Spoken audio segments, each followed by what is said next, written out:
Leonardo Satriano, Tiago, é o enfermeiro. Pessoal, vamos parar de sugar. Sem imitar o Bolsonaro aí. Flávio, aqui. Marco Marquezine, aqui. E o Leandro.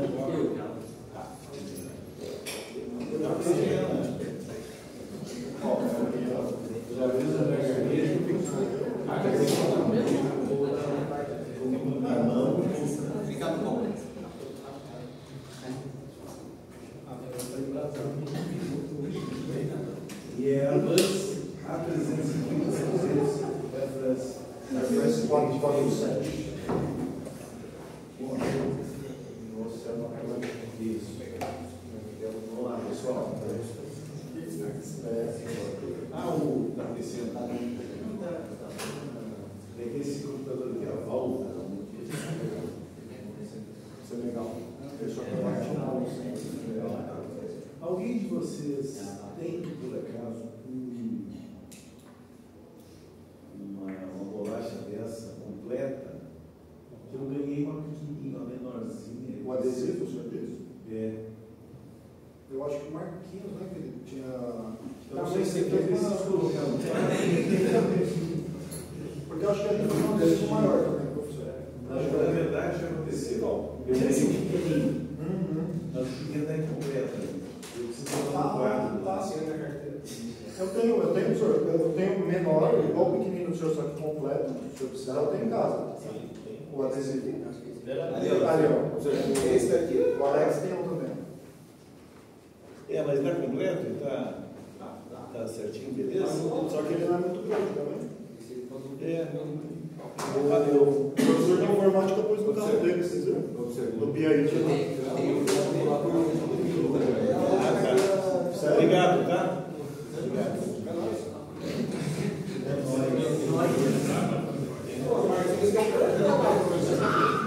O Marquinhos, ele trabalha com uma Quem é que trabalha nessa empresa que faz?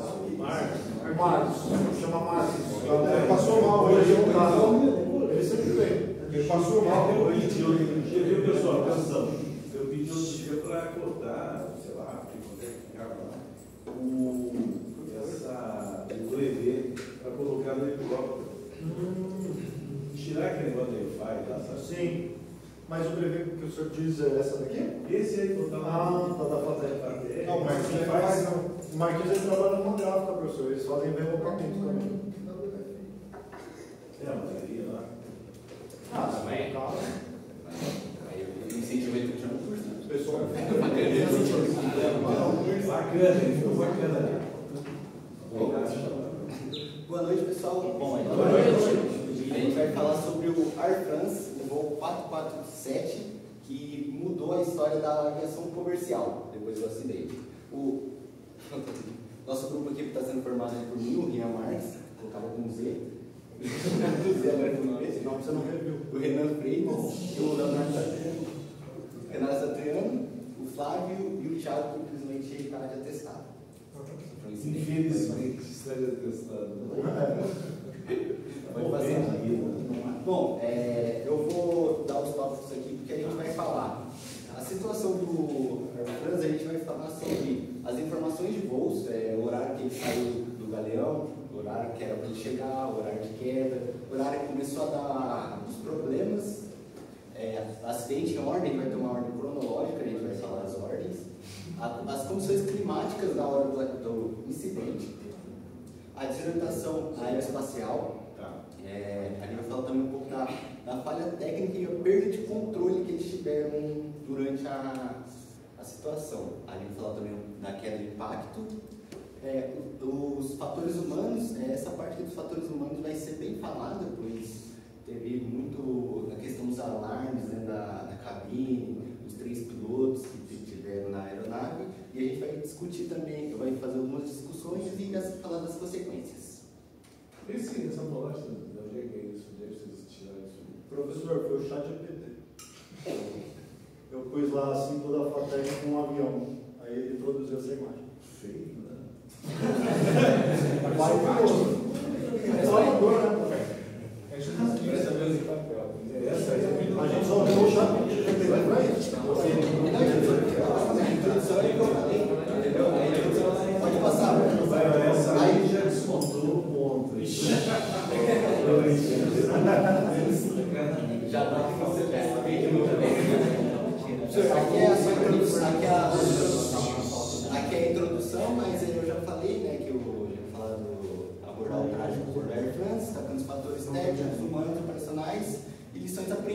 para a segurança da aviação. Como eu disse, aí mudou a história da aviação comercial.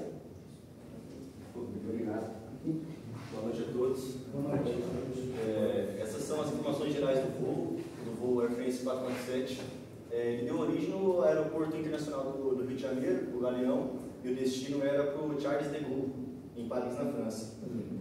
A decolagem aconteceu às 19h29, no horário de Brasília, no dia 31 de maio de 2009, e a previsão de chegada era para 11h03 da manhã, no horário oficial de Paris. A aeronave era um Airbus A330, e o mais interessante é que ela tinha cerca de 4 anos, sendo o primeiro voo realizado em fevereiro de 2005. Aproximadamente 18 mil horas de voo, e sobre a tripulação, né, e os passageiros, no total eram 228, sendo 216 passageiros, e deles 58 brasileiros, 61 franceses e os outros de 30 nacionalidades diferentes. A tripulação constituía em 2 pessoas, sendo 3 pilotos com bastante experiência e 9 comissários. Aqui são os acontecimentos de ordem cronológica. Como eu disse, às 19h29 do dia 31, aconteceu a decolagem do aeroporto do Rio de Janeiro. Próximo às 22h30, eles acionam o controle da carga, porque eles estão passando pela zona... Só um momento. A gente vai explicar sobre essa zona mais tarde, mas essa é a zona de convergência intertropical. E ela é conhecida por ter uma convergência de ventos muito forte e tempestades, e mau tempo e um mar extenso. Próximo às 2h10 da manhã, o piloto automático ele desliga, ele dá pane. A gente também vai falar sobre isso mais tarde. E às 12h13 eles enviam o relatório para a CARS, né, que é um sistema digital ali que permite a troca de informações entre aeronaves e estações terrestres. E aí eles relatam uma pane que o Léo vai falar mais tarde. E às 12h14 houve a queda no Oceano Atlântico, ali no arquipélago de Cabo Verde, próximo a Senegal. E aí a gente vê que, como eram 3 pilotos com bastante experiência, tanto para serem comandantes, o comandante desse voo, ele efetuou todo o procedimento de decolagem e foi ao sarcófago para descansar e se preparar para o pouso, né, já na França. Mal sabia. Porém, foi detectada uma tempestade no voo, só que o radar não estava devidamente ajustado. Então, eles detectaram uma tempestade pequena, que ia gerar muita turbulência nessa zona intertropical. Porém, como não estava muito bem ajustado, depois dessa tempestade, que era fraca, entre aspas, havia uma ainda maior. E aí, intencionalmente, a tripulação decidiu não desviar, só que outros voos que estavam na mesma rota, que iam passar por essa zona intertropical, eles resolveram desviar, porém esse voo, o Air France 447, não desviou, intencionalmente. Agora, só volta um pouquinho. Ali aquela linha, por exemplo, do voo, por exemplo, aquela linha é só um cálculo, né? Exatamente. Essa zona intertropical que eu citei, ela fica próxima a 4 graus acima da linha do Equador. Então foi mais ou menos por aqui, perto do Senegal e do Cabo Verde. Tá. Então, não quero a pergunta, ela não passa, nesse caso, a Air France ela passava, então, sobre o território africano, então? Isso. Tanto que eles tentam comunicação com a estação terrestre, com o controle do Senegal, de Dakar, na capital. Poxa, porque agora, você fala, ela vai ir para Portugal, ela está só no seu território. Africano. Africano, sim. Então sempre foi assim. Porque na realidade eles precisam estar sempre em uma distância segura de alguma ilha ou algum local que eles possam fazer um pouso de emergência, né? Então eles têm um caminho que eles vão sempre manter próximo, acho que se eu não me engano são as Ilhas Canárias, e aí eles já conseguem chegar na França. O arquipélago de Cabo Verde, Exatamente. Acho que se não me engano pode estender 2h30 ou 3 horas de distância sobre o oceano, né? Inclusive, professor, teve uma grande polêmica, pois tinha algumas organizações da França dizendo que a FAB ela não emitiu esse relatório, essa mensagem para a capital de Senegal, para extração de controle de lá. Só que a FAP confirma que emitiu. Uma matéria lá de 2009. O centro da cara, desses voos aí, fica monitorando também, assim, ele é o responsável pelo monitoramento dos aviões. Então, aí a França e o Senegal disseram que não receberam, porém a FAB confirma que enviou. Ok.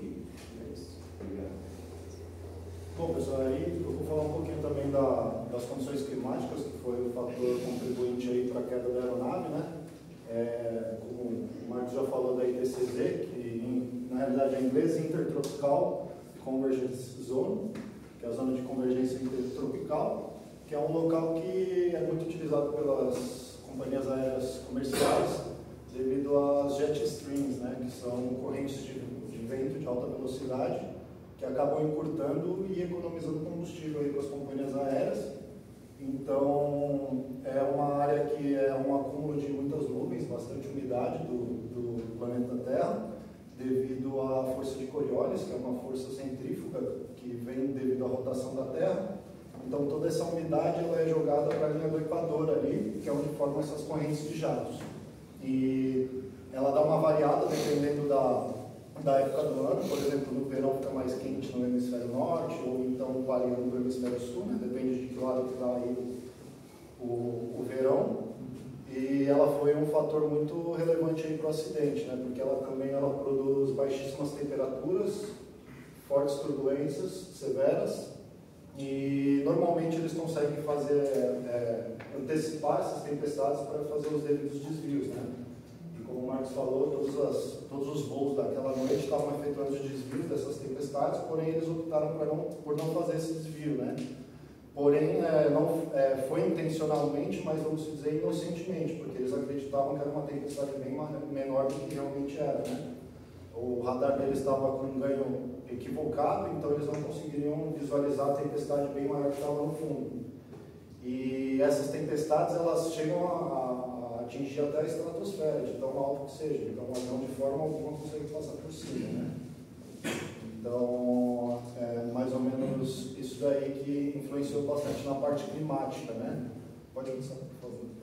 E outro fator bastante importante nesse acidente foi a desorientação aeroespacial, né? A partir do momento que o piloto automático foi desligado e eles estavam dentro de uma tempestade, eles não conseguiam visualizar nada para fora da cabine, e a desorientação aeroespacial acabou ocorrendo principalmente com o piloto que estava do lado esquerdo da cabine, que ele manteve o manche para trás praticamente todo o tempo, que ele tinha a impressão que a aeronave estava caindo, porém na realidade ele estava subindo ela e perdendo velocidade, que foi o que causou o stall.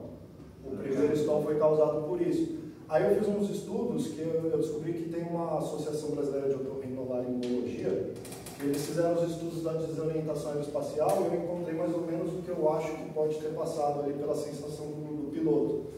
No caso, quando desativou o autopilot, a aeronave pode ter tido uma desaceleração e acabou que causou uma falsa sensação de descida na tripulação.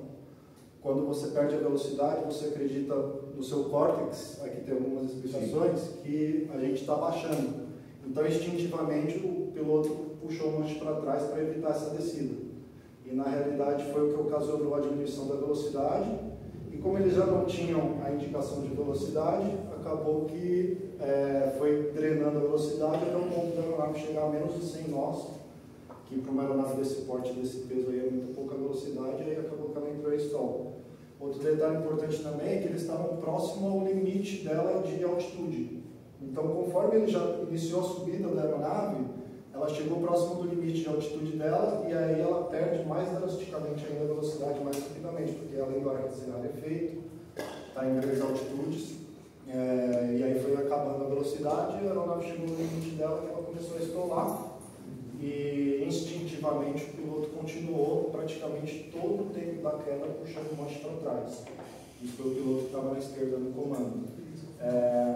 O comandante que foi dormir anteriormente, que foi para o descanso dele, ele demorou a chegar, foi um total de 3 a 4 minutos para acontecer a queda.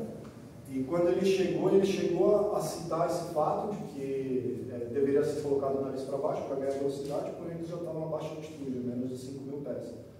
Então aí foi quando eles detectaram a pane, infelizmente já não deu tempo E ele bateu quase que nivelado no mar, ou seja, se ele tivesse mais uns 3, 4 mil pés para cima, talvez ele tivesse conseguido aí superar. Bom, aí eu vou passar para o Renato. Boa noite. Dando um pouco de continuidade no que o Léo falou, o avião estava, a aeronave, durante a travessia que eu estava fazendo dessa tempestade, acabou ocasionando no congelamento dos tubos de pitot. Essa aeronave, ela tem 3 tubos de pitot justamente para ter mais segurança. Perder um tubo de pitot é aceitável, dá para voar de boa. Segundo, é crítico, mas dá para voar.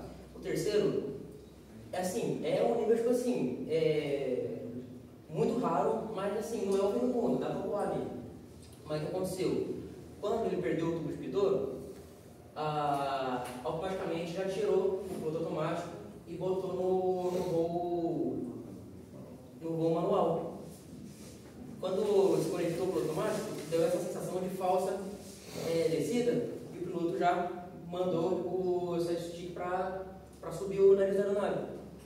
E os computadores que estavam errados, porque não tinham o tubo de pitot calculando o vento e falando todas as coordenadas certas, indicava que a aeronave estava com o nariz para baixo.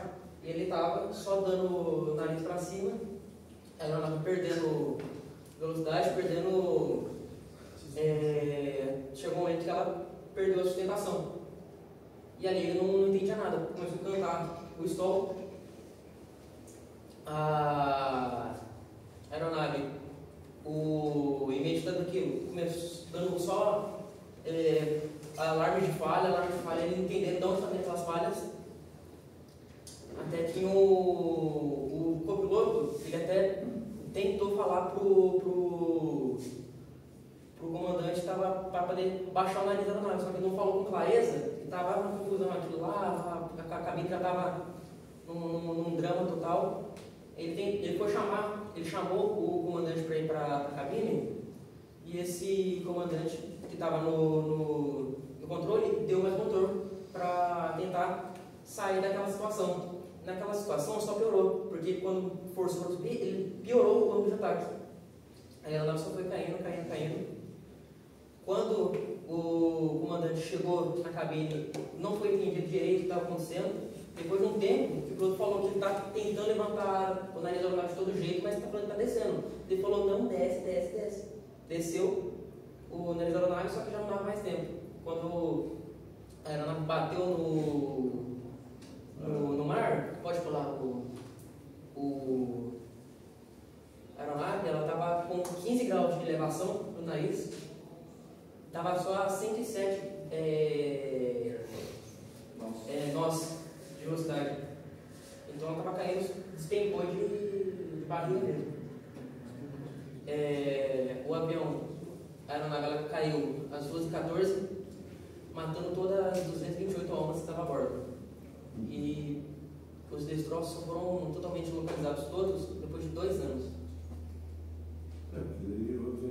Aquela colocaram robôs, sabe assim, e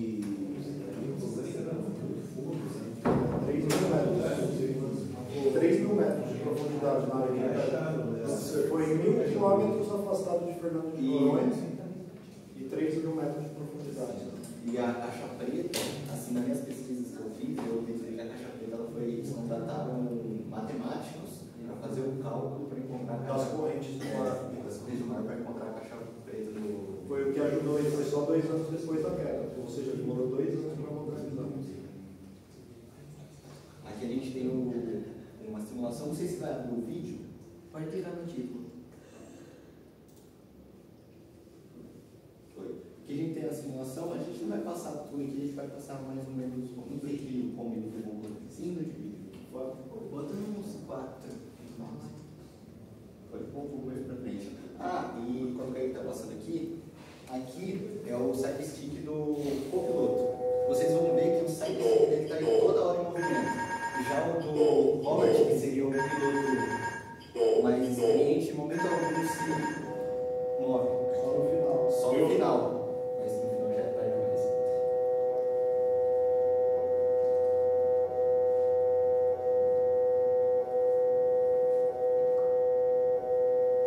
Podemos ver a queda, que ela estava caindo de barriga.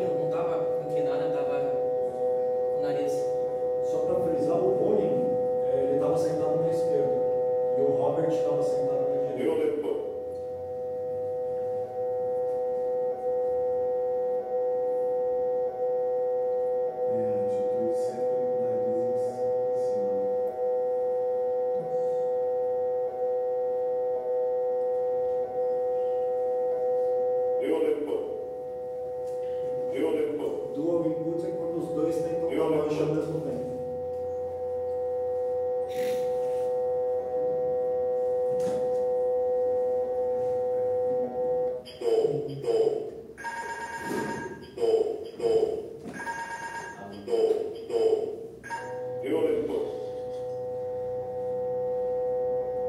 vocês conseguem ver, se vocês prestarem atenção, como que está a conversa deles, né?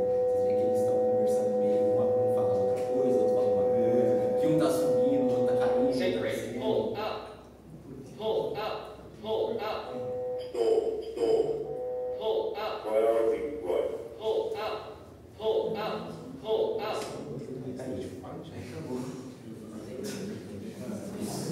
E a intenção dos órgãos que acaba de chegar a nossa redação é que a aeronave fechar em suas buscas a um voo de avião, da Air France, que teria saído do Rio de Janeiro rumo a Paris e que teria desaparecido, segundo várias agências de notícias.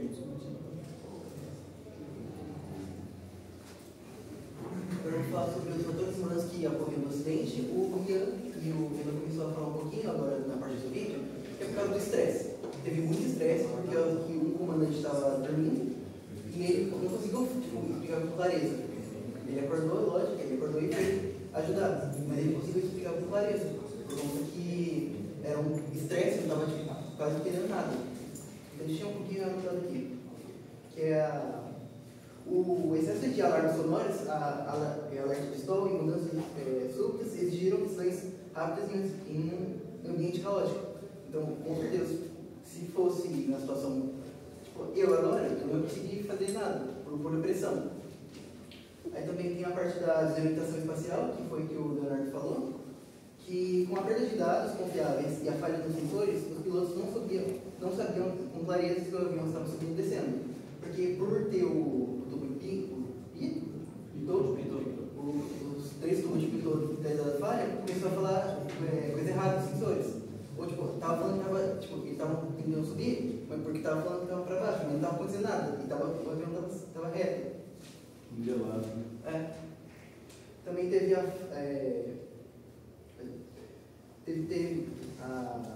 a falta de treinamento específico para situações dessas, que eles não foram preparados corretamente para lidar com o stall em grandes altitudes, um controle manual e a falha de sensor.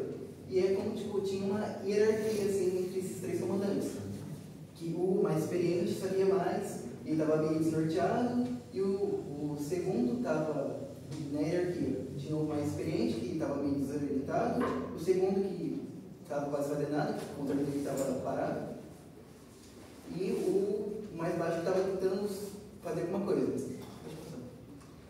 Também teve as consequências e as discussões que, assim, infelizmente, ajudou bastante, porque eles começaram a tomar atenção na parte da automatização desde do piloto. Então, tipo, em vez deles, como que eu posso falar? Eles se baseavam muito no piloto automático. Mas começou a dar problema, todo mundo ficou desesperado. Também teve a atualização em protocolos de segurança, o rastreamento por satélite, que não era uma coisa muito comum que tinha na época, se eu não me engano. Então, tipo, começaram porque sumiu o avião. Ele começou a dar pane, aí todo mundo perdeu o sinal e ninguém sabia onde estava. E a discussão global que teve, que é da máquina andar lado a lado ao homem. Em vez de ser, tipo, a máquina se sobrepor o homem, teve essa parte de querer, tipo, revisar essa parte. Tipo assim, ser lado a lado em vez de um controlar mais que o outro. Gerou mudanças concretas na formação de pilotos e no design de aeronaves, além de trazer à tona reflexões sobre o equilíbrio entre o homem e a máquina na aviação moderna. Bom, pessoal, basicamente é isso. A gente abordou agora o tema dos fatores humanos, como o Flávio falou, que foi na parte operacional também. Eu agora nessa sua aula, o senhor falou que também tem fatores humanos na parte também de projetos, né? Nessa aeronave, no caso, ela estava com problemas na certificação do tubo de pitot dela. Chamado tubo de pitot modelo Thales, que era o modelo que era utilizado nessa aeronave, e ele estava com problemas de certificação justamente com questões de congelamento.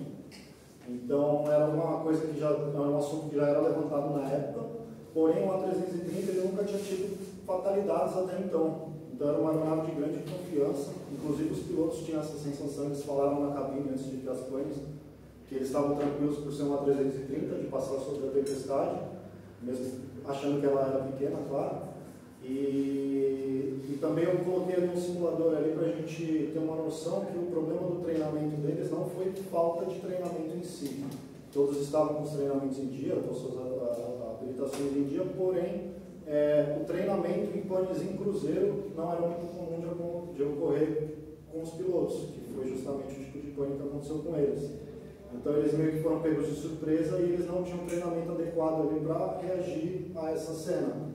E na realidade o procedimento mais simples que se tem a fazer quando você tem esse tipo de pane de falta de indicação de velocidade e desligamento do piloto automático é você manter cerca de 70% a 80% da potência dos motores e apenas 5 graus de ângulo de ataque. Automaticamente você nunca vai perder a altitude e vai ter tempo bastante para sair da tempestade e ter o derretimento do tubo de Pitot e voltar a ter as informações. Tanto que no final, nos últimos segundos, eles passaram a ter a indicação correta de velocidade, porque descongelou o tubo de Pitot. Só que aí já era tarde demais. Então, se eles tivessem altitude bastante para se afastar da zona de baixíssima temperatura ali, eles poderiam ter escapado dessa mais fácil, né? Então, além dos fatores humanos operacionais, também tem esse de projeto. Né? Além do CRM, claro, que o gerenciamento de cabine ali foi muito bom. Ele teve falha do CRM. Total. E mesmo que já, imagina, treinamento de tripulação sempre foi feito. Mas uma das coisas que depois foi uma discussão, eu tenho até um reporte de uma matéria no jornal publicado de pilotos antigos, pilotos que voavam e acharam um absurdo. Imagina que a máquina sobrepujar o motor de piloto e tal, não sei o quê, caiu matando em cima do sistema implantado do avião. E o piloto automático ele foi ligado desde que eles decolaram. Depois que eles decolaram, eles ligaram para o piloto automático. O planejamento deles era só desligar para pousar na aeronave novamente. Eles iam deixar com o piloto automático. Agora, uma coisa que eu fico pensando é o seguinte: quando você está dentro, não precisa ser um expert em voo. Você sabe que alguma coisa está ocorrendo errado. Uma atitude do bicho com o nariz para cima. Você sabe, né? E como é que um animal de rabo está dormindo lá, que é o comandante? Como é que esse cara conseguiu dormir, ou se é que dormiu? Então ele veio de responsabilidade e tal, não sei o quê, mas acabou. E ele era o que mais tinha experiência, né? Porque na realidade o erro dele foi não ter deixado o radar configurado adequadamente também, né? Ou não ter passado, antes de passar a aeronave para os companheiros, ter avisado que precisava ajeitar o radar, talvez, né? Faltou essa comunicação. Pode ser também o excesso de confiança que eu tinha falado agora no sua parte. Por causa da máquina de piloto automático, então deve ser, tá tudo bem, não vou me preocupar tanto assim. Meio a síndrome do Titanic, ele achou que eles eram invencíveis, não ia cair nunca. Um outro detalhe, o controle da carga, os caras não tinham equipamento para monitorar exatamente o voo, a atitude que ele tinha tomado, porque ele estava descendo, né? Apesar de estar com o nariz para cima, ele estava descendo e descia muito, tanto que chegou quase que. Um fato bem curioso também desse acidente é que a conclusão dele só saiu depois de mais de 2 anos, né? Foi quando eles localizaram a caixa preta. Porque eles queriam ter certeza de. Porém, todas as investigações se confirmaram. Eles tiveram já praticamente o resultado antes de achar a caixa preta. Aí veio a confirmação depois, né? Então eles já tinham uma noção do que tinha acontecido referente ao público mesmo e ao escola, né? Então, até como a aeronave se desintegrou na água, eles fazem os estudos também se ela estava em velocidade ou se ela estava com queda vertical apenas. Então, eles conseguem detectar qual foi a situação que ela estava, qual o perfil ela estava. Vocês chegaram ao relatório? Relatório final, hoje eu cheguei a dar uma lida, professor, não por completo, mas eu dei uma lida sim. Mas ele está disponível, né? Está disponível. Acho que ele saiu, se não me engano, em 2013. Ele está em que idioma? Inglês. todos eles. Aí envolveu as autoridades francesas, as autoridades brasileiras, porque são a fabricante da aeronave e a operadora da aeronave. E como foi considerado território brasileiro, envolveu também a investigação brasileira. Exatamente, tem esse detalhe também. E a quantidade de brasileiros que chamou ali. Aquele pouco as referências E o que... Vocês têm alguma dúvida, alguma pergunta? Uma coisa muito interessante, né? Esse acidente foi, infelizmente, como foi na costa ali, né, do Brasil, e saiu do Rio de Janeiro, então acaba que a nossa força aérea ela ficou ali um pouco por dentro, né, desse acidente. Aí grandes nomes aí da aeronáutica no YouTube comentam sobre esse vídeo, e o que é mais, tipo assim, não interessante, mas assim, acaba até meio cruel, é que o conforto que a cabine e a aeronave dá para a tripulação e para quem está dentro, não permitiu que eles notassem que a aeronave estava caindo, com a nariz para cima, caindo, a não sei quantos nós ali, e eles só perceberam isso depois que eles deram uma olhadinha e falaram, não está fazendo sentido isso aqui. E aí, assim, é um fato interessante, né, que as aeronaves hoje em dia, elas têm isso, diferente, por exemplo, no Brasília, no Bandeirante, você vê ali que está alguma coisa errada ali, mas hoje em dia você tem um conforto tão alto ali, que tem algo ali errado, um desnível ali, que você só percebe ou com os comandos ali que estavam com problemas, né, devido à falta de informação, ou ali com um analógico ou grande experiência do piloto que infelizmente acordou ali num tempo, né, não adequado para estar tentando salvar. É bem legal você falar isso também, porque na gravação é bem claro assim, que eles começam a se preocupar a partir que o autopilot desconecta.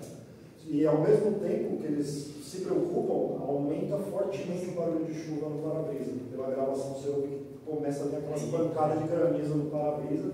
Ou seja, tudo virou um inferno de um momento para o outro ali. Aí quando eles se tocaram que tinha outra tempestade pela frente, o autopilot desligou por causa do congelamento e veio uma tempestade maior ainda e o carro puxou e estourou. Então foram 4 minutos de puro inferno mesmo. Você vê que do nada virou o jogo para eles. Eles achando que estava fazendo tudo certo, mesmo com o alarme falou que estava tudo estranho. Eu acho que uma questão psicológica importantes aí foi a desorientação. Sim, com certeza. É que nem você falou. Que é uma coisa que tem sido muito, tem ouvido muito com relação a pilotos militares que são muito treinados para isso. E que no civil não é assim, não tem treinamento, sabe que existe, mas não daquela maneira que é colocar o pessoal no... E é curioso porque não adianta você ter 2, 4, 10 tubos de pitot. Se eles estão todos na mesma condição, todos vão congelar ao mesmo tempo. Sim. Então a redundância nesse caso não serve muito. Né? Hoje parece, eu ia até acrescentar isso, eu pensei nisso hoje, né? Com aquela tecnologia quântica agora que está vindo aí, eu vi que eles estão desenvolvendo sistemas de satélites para as aeronaves também que vão funcionar fora sem o GPS, exatamente. Eles conseguiram já manter, se eu não me engano, uma aeronave voando por 15 minutos sem nenhum sistema de GPS, somente por esse computador quântico. Então, mais para frente pode estar vindo aí uma revolução. Na próxima terça-feira, eu vou trazer aqui o Eion, o Nando da Parque, lá, e o jogador de da Parque, e o Vitor também. Eles vão trazer, sabe? Não sei, acho que interessante vocês pegar, anunciar, conhecer. Aquela visita que a gente fez no MAB, dá pra ver bem do lado do Bandeirante. Ele tá naquele balcão assim, você vê de pertinho assim. Eu olhei e falei assim, você não serve, eu vou Bom, mais alguma dúvida?